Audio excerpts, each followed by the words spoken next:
Welcome to The Fraud Lab, where we unravel mysteries, expose scams, and equip you with the knowledge to protect yourself against the ever-evolving world of fraud.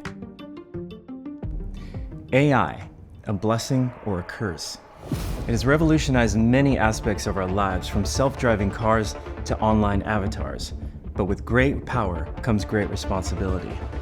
And are we taking it too far? Today, we're going to dissect the extraordinary ways AI is used to combat fraud and deception, as well as the darker side of AI, where fraudsters harness its capabilities for their malicious schemes. Be prepared for some jaw-dropping stories of AI-powered fraud that will leave you questioning just how secure our digital world really is. Let's see how deep AI's double-edged sword cuts.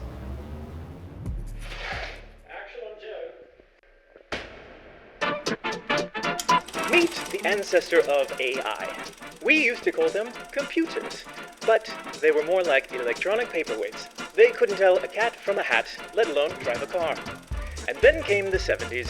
Disco balls, bell bottoms, and AI. Computers tried to mimic human conversation, but it sounded more like they were reading Shakespeare underwater while hiccuping. Fast forward to the 90s, the birth of the virtual assistants. Remember those days?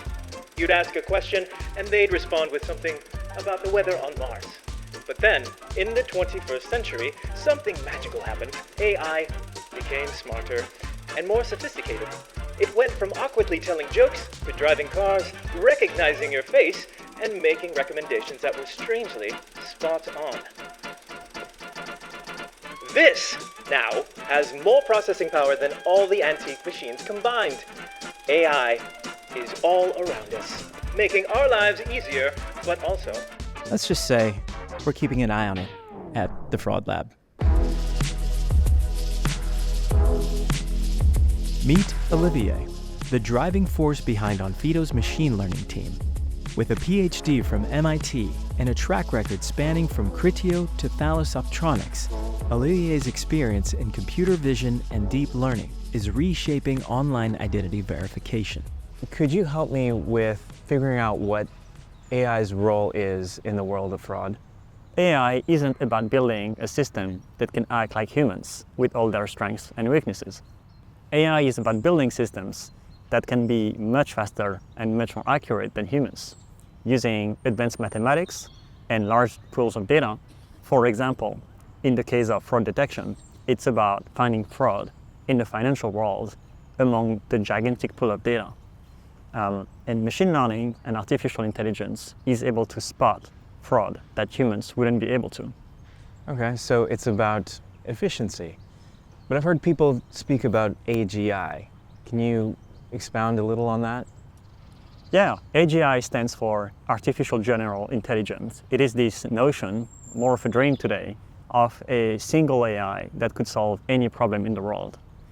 Okay, so if I understand this correctly, AGI is more of a generalist type of AI? Absolutely. AGI is really able to solve any kind of problem in the world, and it doesn't exist today. We don't have that. What we do have is applied AI that's able to solve a very specific problem.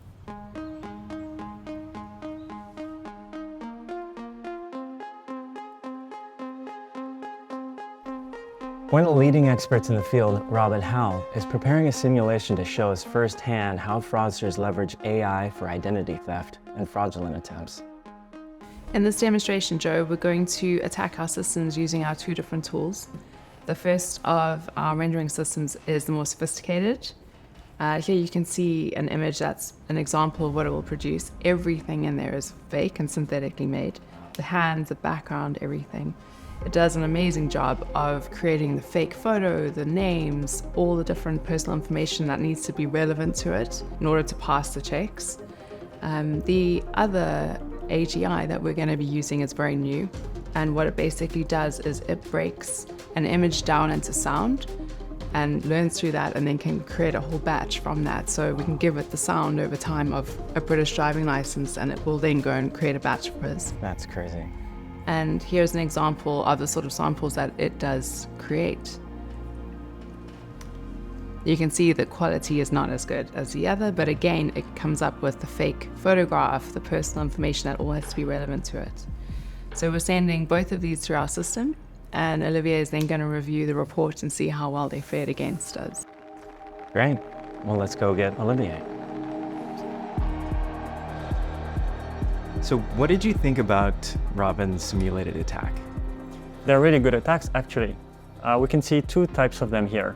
On the left one is a generative AI-based approach where a specific technology called diffusion model is trained to generate highly realistic documents, in this example, a UK driving license. And on the right is a different kind of attack called 3D rendering, where a 3D model generates a highly realistic document using computer graphics. So did the system catch it? As hoped, yes and no.